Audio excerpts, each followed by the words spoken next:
नमस्कार। Indian history pre history series अपनी चल रही है भारतीय इतिहास में, और इस सीरीज में हम मध्य पाषाण काल को लगभग पूरा करने की तरफ हैं। मध्य पाषाण काल, जिसकी कुछ बड़ी अनोखी विशेषता अब तक हमने देखी है।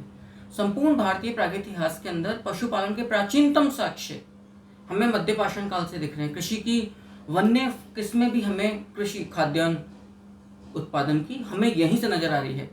पहली बार मृदभांड कला हमें यहीं से नजर आ रहे हैं, नरकंकाल हमें यहीं से नजर आ रहे हैं। मानवीय आवास के रूप में झोपड़ियां, स्तंभगढ़, फर्श हमें यहीं से नजर आ रहे हैं। जब हम अंत्येष्टि संस्कार की बात करते हैं तो फिर इस बात को मानकर चलेगा कि अंत्येष्टि संस्कार में आप उनका आध्यात्मिक चिंतन भी आप देखते हैं कि जो कब्र के अंदर यदि कुछ मृदभांड वगैरह कंकाल के साथ रखे हुए हैं तो इसका मतलब कि उस काल के निवासियों का इस बात पर पक्का यकीन था, पूरी तौर पर यकीन था कि एक पारलौकिक जीवन होता है। मृत्यु के बाद भी मनुष्य एक जीवन में रहता है तो उसका जीवन भौतिक सुखमय रहे, अतः दैनिक उपयोग की वस्तुएं रखी जा सकती हैं। इसी तरह के कुछ छोटे मोटे जो स्थल, अब तक तो मेन पोर्शन तो हमने पूरा कर दिया। जम्बू द्वीप एवं डोरोथी द्वीप, ये मध्य प्रदेश से दो हमें केंद्र प्राप्त होते हैं। जरा देखिएगा,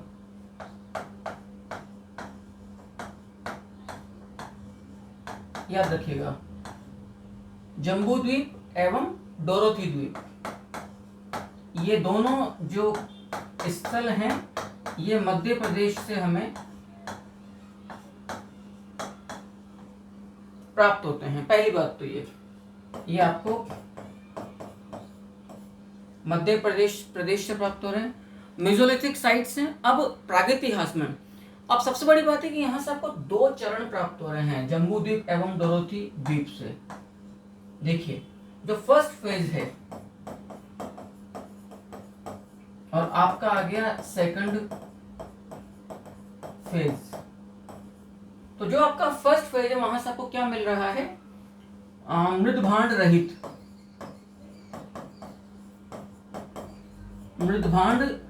हमें पहले चरण से जम्बूद्वीप और डोरोथी द्वीप से मृदभांड रहित आपको माइक्रोलिथ प्राप्त हो रहे हैं। और माइक्रोलिथ के बारे में उम्मीद करता हूं आप बहुत विस्तार से इस बात को जान चुके हैं, समझ चुके हैं कि माइक्रोलिथ, हम सूक्ष्म पाषाण उपकरणों को माइक्रोलिथ कहते हैं, इसीलिए ये काल मेसोलिथिक के नाम से भी जाना जाता है। इसी बात को गौर करने वाली बात है, ठीक है।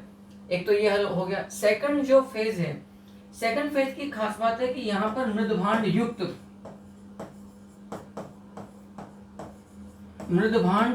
युक्त हमें सूक्ष्म पाषाण उपकरण, तो अभी जो हमने देखा कि जी सूक्ष्म पाषाण जो उपकरण है विच इज माइक्रोलिथ, ये मृदभांड से थे। इसका मतलब ये हुआ कि जो जम्बू द्वीप और डोरोथी द्वीप है ये मेसोलिथिक जो काल है इससे पहले का, इसमें कहीं ना कहीं पैलियोलिथिक जो कैरेक्टरिस्टिक्स हैं वो भी पेनिट्रेट कर रही हैं।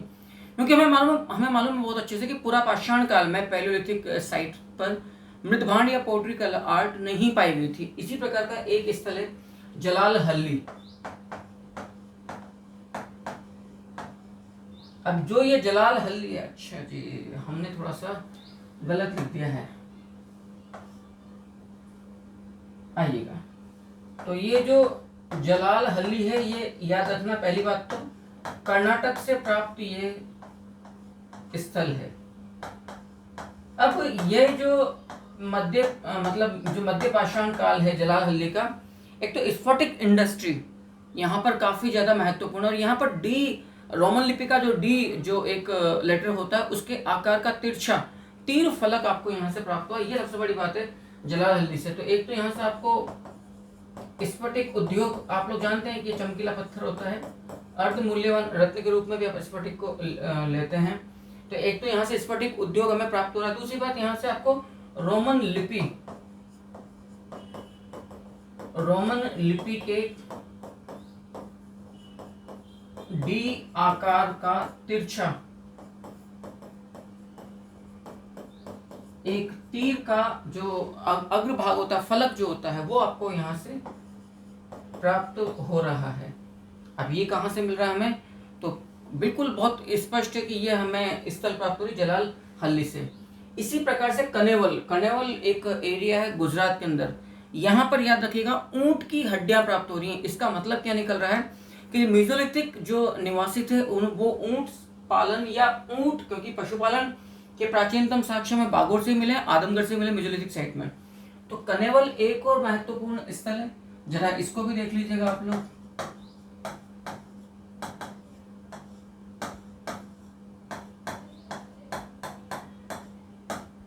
अब कनेवल हमें मिल रहा है गुजरात से, तो कनेवल पर याद रखना हमें ऊंट की अस्थियां,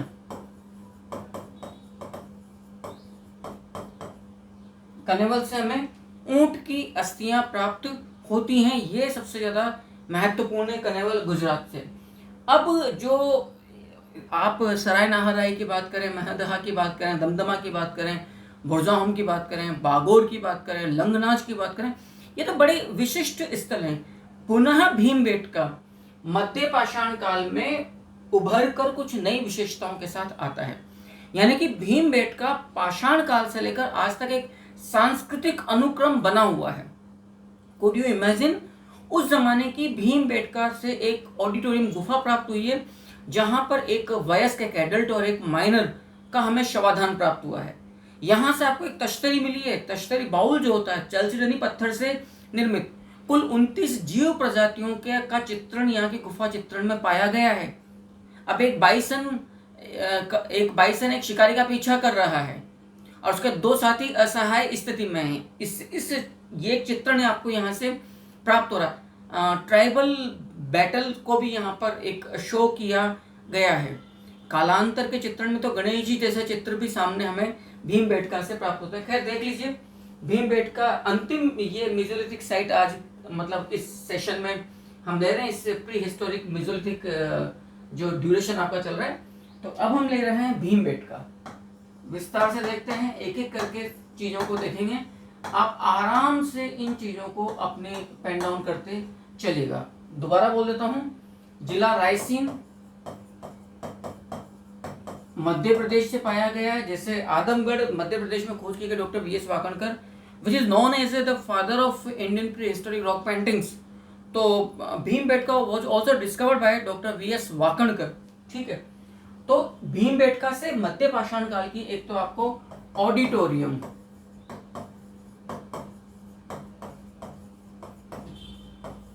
केव प्राप्त होती है। अब जो ये ऑडिटोरियम गुफा प्राप्त हो रही है, याद रखना इसकी सबसे बड़ी बात क्या है इस ऑडिटोरियम गुफा की।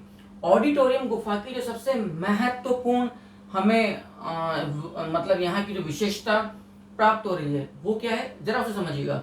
एक एडल्ट विद +1 माइनर के यहाँ से आपको शवाधान प्राप्त हो रहे हैं। शवाधान का मतलब इन्हें यहाँ दफन किया गया है इस ऑडिटोरियम गुफा में। ये हमें बड़ा विशिष्ट है। ये हमें भीमबेटका की एक ऑडिटोरियम गुफा से प्राप्त हो रहा है। एक आपको बाउल प्राप्त हो रहा है, तश्तरी। अब ये जो तश्तरी निर्मित है, याद रखना ये चेल्सीडनी पत्थर से निर्मित है।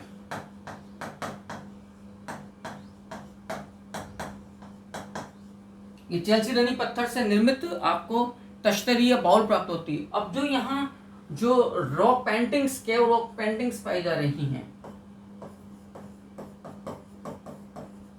इनकी भी अपनी कुछ बड़ी विशेषताएं हैं। जो केव्स रॉक पेंटिंग्स पाई जा रही है आपके भीमबेटका से, इनमें आपको 29 जीव प्रजातियों का चित्रण प्राप्त होता है। ये सबसे महत्वपूर्ण बात है। 29 जीव प्रजातियों का चित्रण। आप आराम से यहां तक की सारी बात को विस्तार से देख लीजिए और समझ लीजिए बिना परेशानी के, क्योंकि काफी महत्वपूर्ण तथ्य हमारे सामने आ रहे हैं। अब 29 जीव प्रजातियों का यहाँ पर जो चित्रण प्राप्त हो रहा है, यद्यपि देखो मैं स्पष्ट कर दूं, एक मोर का चित्रण यहाँ से मिल रहा है, एक हिरण, सांप, सूरज चित्रित आपको हमें प्राप्त हो रहा है, एक बाइसन जो किसी शिकारी का पीछा कर रहा है। बाद के जो चित्र प्राप्त हो रहे हैं निश्चित तौर पर वो नवपाषाण काल या धातु युग के, जिसमें चक्की पर अनाज पीसती महिला, वराह और गणेश का चित्रण, एक बड़ा अनोखा चित्र हमें भीमबेटका से प्राप्त हो रहा है, जो एक सुअर का है। अब इसमें शरीर तो सुअर का है, नाक उसमें गेंडे की है, सींग भैंसे के हैं और निचला होठ हाथी का है। Could you imagine? इट्स मतलब इट्स क्या कहना चाहिए इसको, आज के टाइम पर हम कहते हैं ना इट्स एआई जनरेटेड जो पिक्स होते हैं, ये उस जमाने का एक कलाकार या चित्रकार का कि क्रिएटिविटी थी कि आप इस प्रकार से सोच रहे हैं।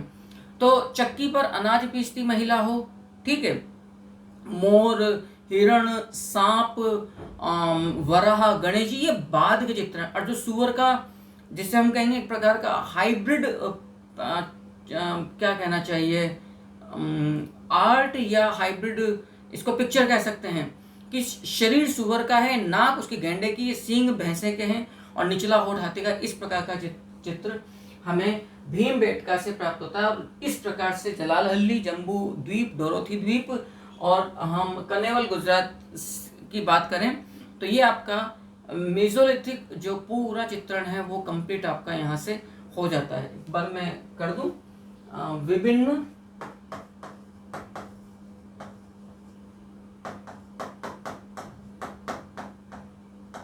जीवों की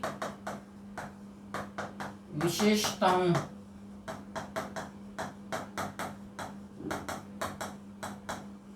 से मिश्रित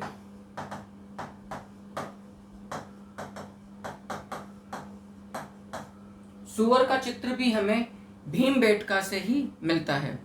नेक्स्ट अब हम जो ले रहे हैं वो नियोलिथिक साइट को ले रहे हैं। इस सेशन में जितना नियोलिथिक निमट जाएगा, फिर एक सेशन अपना हो रहेगा। उसके बाद जिसको हम कहते हैं ताम्र पाषाणिक, यानी कि नव पाषाण काल के साथ साथ जब कॉपर चाल्कोलिथिक जिसको हम एरा कहते हैं वो हम अपने साथ साथ लेंगे। लेकिन एक बड़ी बात जो हमने मध्य पाषाण काल में देखी कि ये सूक्ष्म पाषाण उपकरणों के लिए जाना जाने वाली अवधि है प्रागैतिहासिक काल की। चलिए नेक्स्ट मैं ड्यूरेशन या दौर की तरफ आगे बढ़ूं उससे पहले थोड़ा सा स्क्रीन आउट होता हूं, वीडियो पॉज करिए और आप इस मैटर को जितना जल्दी हो सके पेन डाउन कर लीजिएगा। अब जिसको आप कहते हो उत्तर पाषाण काल या नव पाषाण काल या नियोलिथिक, उसकी तरफ मैं आगे बढ़ रहा हूं। मैं उम्मीद करता हूं यहाँ तक का आपने देख लिया। अब सीधा हम जो मैटर उठाएंगे वो होगा हमारा, लीजिएगा, नियोलिथिक, जिसको आप उत्तर पाषाण काल के नाम से जान सकते हैं। इसको आप हिंदी में नव पाषाण काल भी कह सकते हैं और इंग्लिश में तो हम इसको याद रखिएगा नियोलिथिक नाम से जानते ही हैं। ये लीजिएगा।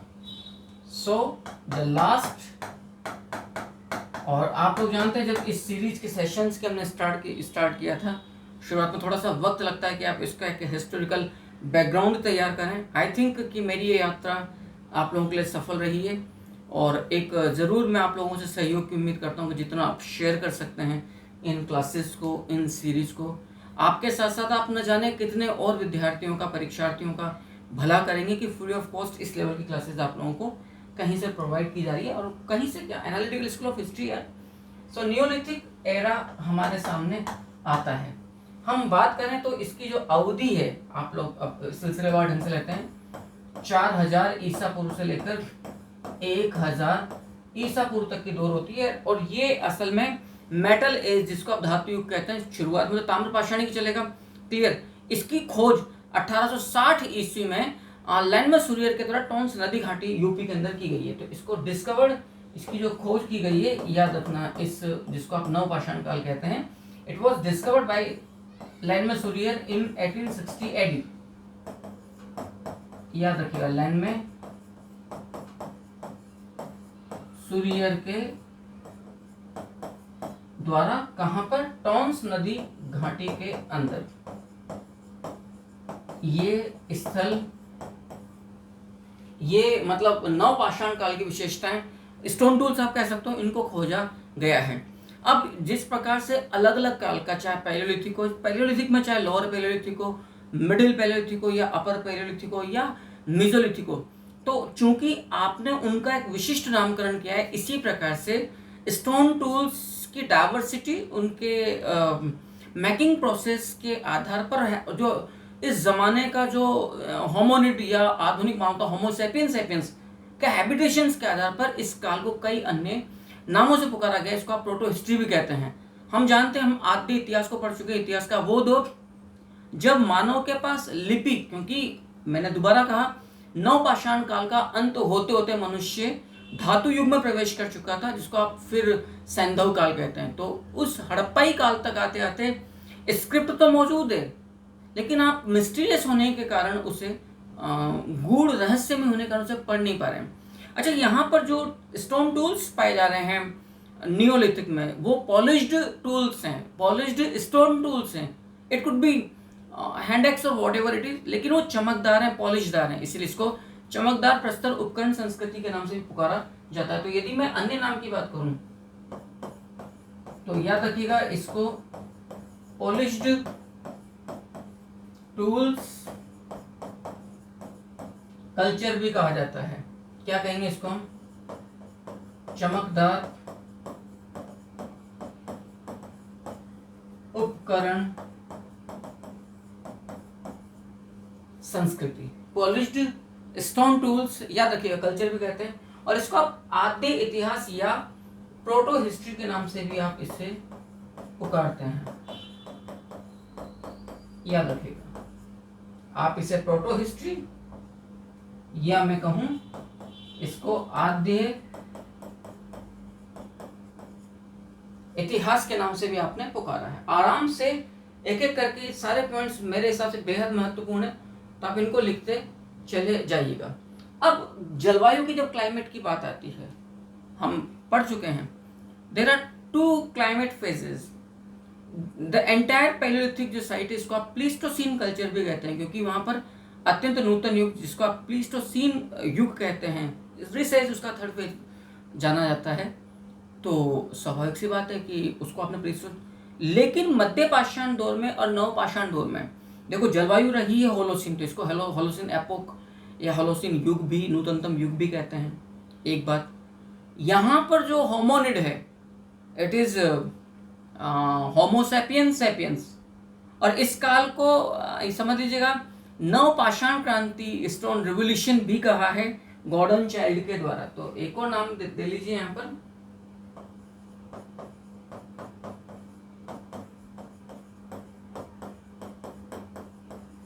स्टोन रिवोल्यूशन, यानी कि पाषाण क्रांति भी कहा है इसके द्वारा, गॉर्डन चाइल्ड के द्वारा। जब हम बात करते हैं यहाँ का क्लाइमेट कैसा है, तो ये है असल में होलोसीन। तो जलवायु की यदि हम पर्टिकुलर जलवायु की बात करें तो ये है नूतनतम युग, याद रखिएगा, नूतनतम युग, या जिसको आप होलोसीन इपॉक कहते हैं। यदि हम मनुष्य की गतिविधियों की बात करें, तो देखो स्वाभाविक सी बात है, शिकार चला रहा है पूरा पाषाण, मतलब पाषाण काल से, खाद्य संग्रहण चला रहा है पाषाण काल से, लेटर जिसको आप लेटर पैलियोलिथिक या अपर पैलियोलिथिक कहते हैं, वहां पर आप मत्स्य आखेट, जो कि मेसोलिथिक में एस्टैब्लिश हो चुका है मध्य पाषाण काल में, तो मत्स्य शिकार भी अब आप यहाँ कह सकते हैं। मेसोलिथिक पशुपालन मेसोलिथिक में एस्टैब्लिश हो गया, लेकिन मेसोलिथिक के एंड होते होते कृषि की वन्य किस्म नजर आ गई, लेकिन यहाँ आते आते पशुपालन, खाद्य उत्पादन, मत्स्य आखेट, अनाज पीसना, बड़े बड़े आप रेजिडेंशियल एरिया या टाउन्स, हम जैसे मेहरगढ़ में हमें पूरी पूरी बस्ती नजर आती है।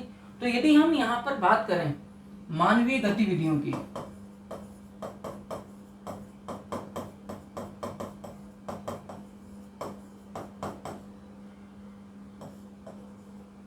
याद रखिएगा, यदि हम यहाँ मानवीय गतिविधियों की बात करें तो मानवीय गतिविधियों में यहाँ पे क्या क्या आएगा, देखिएगा, शिकार स्वाभाविक सी बात है, खाद्य संग्रहण, ठीक है साहब, शिकार हो गया, खाद्य संग्रहण हो गया, मत्स्य आखेट हो गया, एनिमल हस्बेंड्री या पशुपालन आपके सामने हो ही गया है पशुपालन। इसके अलावा आप शिकार, खाद्य संग्रहण, मत्स्य आखेट, पशुपालन और आप कृषि, भी यहाँ पर हम इस चीज़ को ऐड कर सकते हैं। अब यहाँ जो प्रधान पाषाण उपकरण है, सबसे बड़ी बात,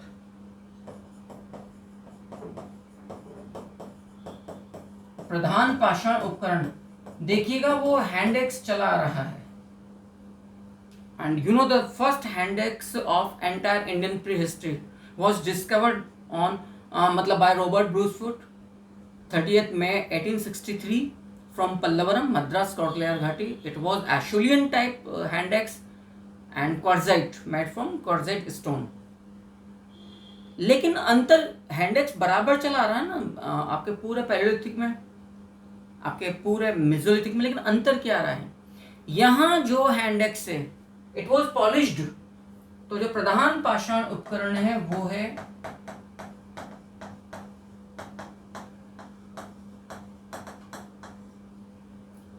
चमकदार हस्त कुठार, आप इसको कह सकते हैं, याद रखिएगा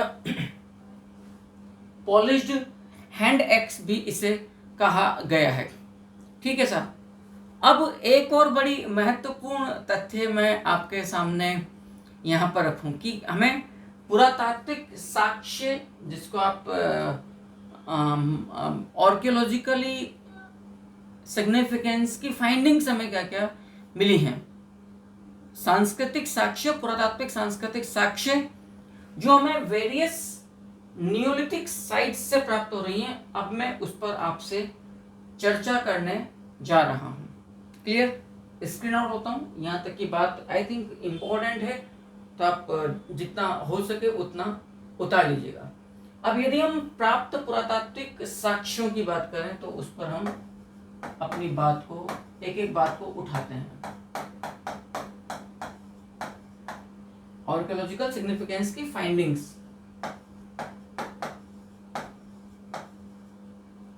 प्राप्त पुरातात्विक साक्ष्य की बात की जाए, देखिएगा जो शुरुआती जो सबसे बड़ा जो नियोलिथिक साइट है, सबसे बड़ा जो पाषाणिक नवपाषाणिक स्थल है, याद रखिएगा वो है मेहरगढ़।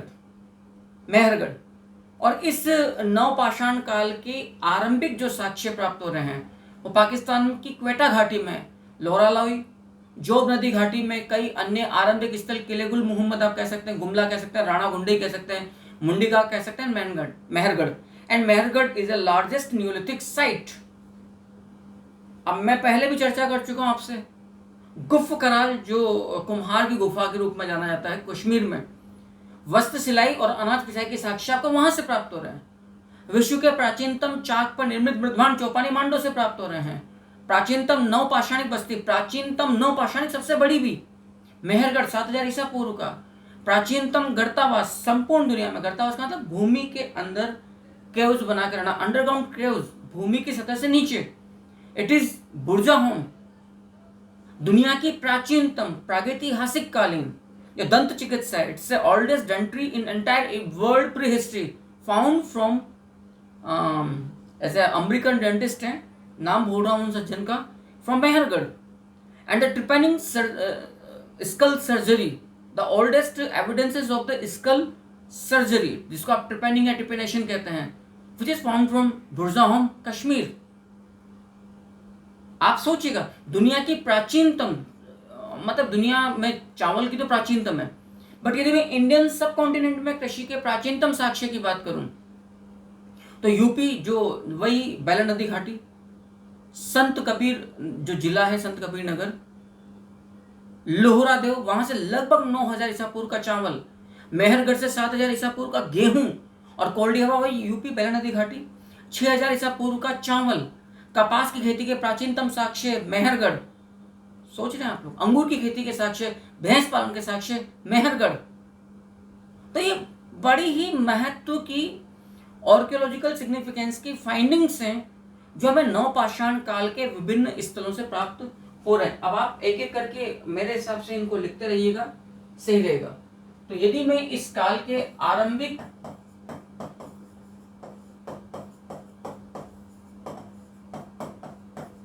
साक्ष्यों की बात करूं तो क्वेटा घाटी आप कह सकते हैं पाकिस्तान में, जोब नदी घाटी आप कह सकते हैं, क्लियर है?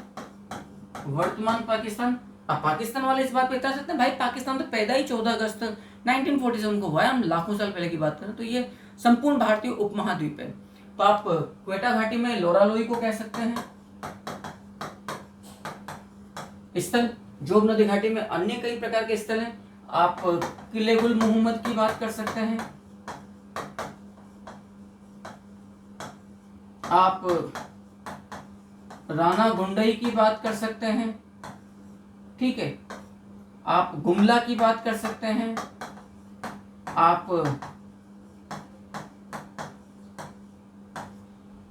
मेहरगढ़ की बात आप यहां पर कर सकते हैं, आप मुंडीगाग की बात कर सकते हैं। कई प्रकार के स्थल हैं और आपको सुनकर आश्चर्य होगा यदि मैं इन सभी स्थलों को एक और चीज से पुकारूं तो आप इसे पूर्व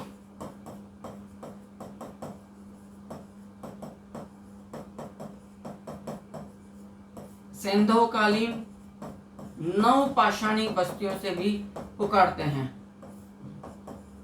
क्योंकि इन्हीं स्थलों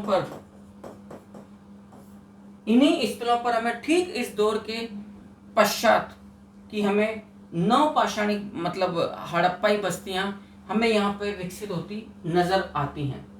आप यहाँ तक की बात को सारा उतार लीजिए, फिर जो आर्कियोलॉजिकल फाइंडिंग्स वाली जो बात है इस सेशन का लास्ट हिस्सा में ये रखूंगा ताकि वीडियो बहुत लंबा ना रहे, आपको पढ़ने में सुविधा रहे। और वैसे भी यार देखो मैं बहुत किसी छोटे मोटे कंपटीशन एसएससी वगैरह की मैं पढ़ा भी नहीं सकता हूँ। यदि आपका एक अच्छा एकेडमिक कंटेंट या हायर कॉम्पिटिशन्स की एकेडमिक कंटेंट वाले कॉम्पिटिशन्स की if you are preparing for UPSC various PSC examinations UPSC की आप बात कर सकते हैं, या आप स्कूल लेक्चरशिप के पीजीटी की बात कर सकते हैं, केवी की बात कर सकते हैं, ठीक है, या आप नेट जेआरएफ की बात कर रहे हैं या किसी रिसर्च, तब तो आपके लिए ये जो प्लेटफॉर्म है एनालिटिकल स्कूल ऑफ हिस्ट्री बहुत फायदेमंद है। क्योंकि एक प्रकार का मतलब इतिहास सिर्फ तथ्यों को परोसना नहीं कि कट कट कट कट, ये एसएससी और कांस्टेबल लेवल की टीचिंग जो होती है या आप शिक्षक भर्ती परीक्षाओं की, ये वहीं तक सही है। लेकिन जब आप एक एनालिटिकल अप्रोच को जब ध्यान में रखते हो, भाई औरों का मुझे नहीं पता लेकिन मैंने तो अपने आप को छोटे कॉम्पिटिशन्स में मुझे मेरी क्या कहना चाहिए एक्सेप्टेबिलिटी नहीं है और मुझे स्टूडेंट उस रूप में देख भी नहीं सकता है। तो अब आप इसी रूप में इन क्लासेस को देखिएगा। यदि हम बात करें तो विश्व की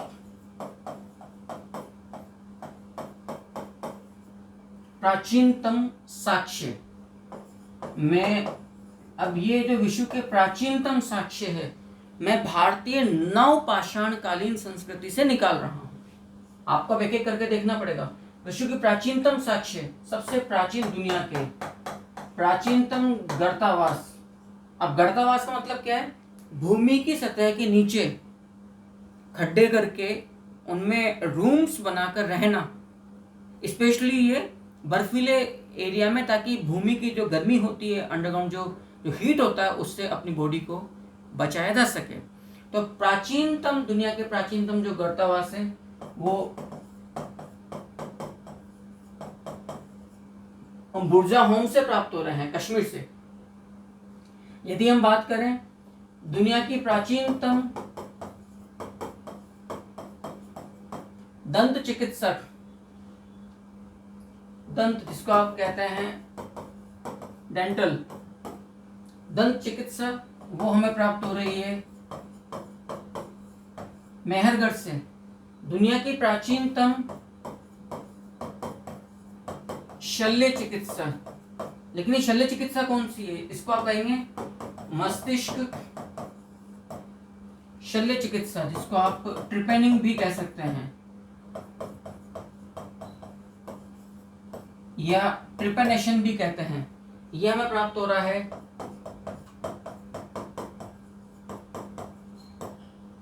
बुर्जा होम से, ठीक है। आप आई थिंक मैं समझ रहा हूं कि यहां तक की बात आपको विश्व के प्राचीनतम मृदभांड हम बार बार पढ़ चुके हैं। यूपी में चौपानी मांडो से, ठीक है साहब। यदि मैं थोड़ा सा और आगे बढ़ूं आपको, विश्व के प्राचीनतम चावल की खेती के साक्ष्य, चावल की खेती के प्राचीनतम साक्ष्य हम कहेंगे लुहरा देव से। विश्व में प्राचीनतम कपास की खेती के साक्ष्य, कपास की खेती के साक्ष्य, तो फिर हमारा जवाब होगा मेहरगढ़। आप आइडिया लगाइएगा कि सिर्फ इंडियन सब कॉन्टिनेंट में ही नहीं, सिर्फ भारतीय उपमहाद्वीप में ही नहीं, अपितु भारतीय प्रागैतिहास का कितना बड़ा एक इन्फ्लुएंस वाला सिग्निफिकेंस है इंटायर वर्ल्ड प्री हिस्ट्री पर, विश्व प्रागैतिहास पर। यदि हमने अब देखा कि भाई सबसे प्राचीन जो शल्य चिकित्सा ट्रिपेनिंग, प्राचीनतम गर्तावास, अब मैं यदि संपूर्ण भारतीय उपमहाद्वीप के हिसाब से बात करूं, संपूर्ण भारतीय, ये तो विश्व की प्राचीनतम, तब इधर आप लोग देखिएगा, यदि हम बात करें विश्व की प्राचीनतम, मतलब सॉरी भारतीय उपमहाद्वीप की प्राचीनतम, तो सबसे प्राचीनतम भारतीय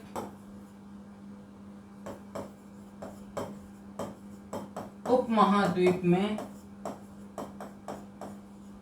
याद रखिएगा, प्राचीनतम नवपाषाणिक बस्ती, तो आपका आंसर होगा मेहरगढ़। गेहूं की कृषि, आपका आंसर होगा मेहरगढ़। यदि मैं आपसे बात करूं खेती के प्राचीनतम साक्ष्य, तो देखो 9000 ईसा पूर्व। अब कहने को तो ये मध्य पाषाण काल में जा रहा, मुझे नहीं पता कि हम कैसे इसका नव पाषाण काल में पढ़ाते हैं, लेकिन अब है, ये एक ब्लंडर एरर है मेरे हिसाब से प्री हिस्टोरिक कैलेंडर में, इंडियन प्री हिस्टोरिक कैलेंडर में, लेकिन अब है पुस्तक में। मेरी तरफ से तथ्य स्थापित नहीं करना भाई, मुझे आपका कंपटीशन फाइट करवाना है। तो 9000 ईसा पूर्व की, याद रखना, चावल की खेती के साक्ष्य हमें प्राप्त हो रहे हैं लुहरा देव। अब लुहरा देव यूपी से। यदि मैं बात करूं 7000 ईसा पूर्व के गेहूं की खेती के साक्ष्य, तो गेहूं की खेती के साक्ष्य आपके पास जाएंगे मेहरगढ़। और फिर यदि मैं बात करूं 6000 ईसा पूर्व के पुनः चावल की खेती के साक्ष्य, तो ये जाएगा यूपी में ही, कोल्डी हवा। अब जब हमने कहा जी मेहरगढ़, अब मेहरगढ़ से आप देखना भैंस के पालन के प्राचीनतम साक्ष्य, अंगूर की खेती के साक्ष्य, जो गेहूं कपास तो हमने देख ही लिया है, प्राचीनतम आयताकार भवन या मकान भी हमें मेहरगढ़ से प्राप्त हो रहा है। और मेहरगढ़ सबसे प्राचीनतम, हमने पहले कहा सबसे प्राचीनतम, ये हमारे सामने नवपाषाणिक बस्ती के रूप में भी हमारे सामने आती है। यहाँ तक की बात को आप आराम से एक एक करके देख लीजिए, फिर हम अपनी बात को थोड़ा सा और आपके सामने लेते हैं। अब यदि प्रमुख कला की बात की जाए, प्रमुख कला, तो पक्की बात है यहाँ पर चित्रकारी या गुहा चित्रकारी अपनी जगह पर है। लेकिन यदि मैं डिस्कवरीज या आविष्कार की बात करूं कि जी यहाँ से प्रमुख आविष्कार नवपाषाण काल से या न्यूलिथिक से क्या क्या प्राप्त हो रहे हैं, तो आप देखिएगा भाई पॉलिश्ड टूल्स प्राप्त हो रहे हैं, एग्रीकल्चर कृषि हमें यहां से प्राप्त हो रही है, चाक निर्मित,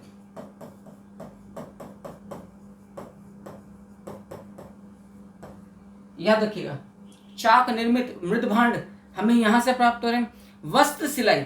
अब हड्डी से निर्मित सुइयां प्राप्त हो रही हैं गुफ कराल से, तो वस्त्र सिलाई और अनाज पिसाई आपको गुफ कराल से प्राप्त हो रही है। और अग्नि का प्रयोग भी हमें इसी काल से नजर आता है। अग्नि का प्रयोग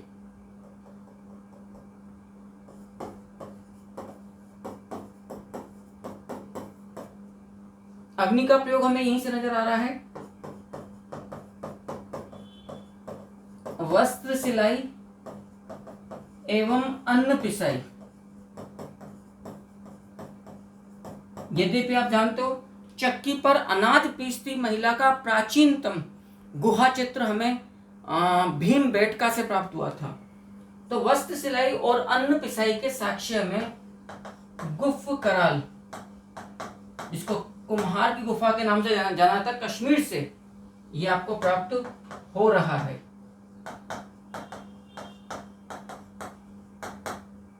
कुम्हार की गुफा आपको कश्मीर से प्राप्त हो रहा है। कुम्हार की गुफा असल में गुफ कराल का शाब्दिक अर्थ है, क्योंकि गुफ कराल से हमें याद रखना बोन्स निडल्स यानी कि हड्डी की सुइयां प्राप्त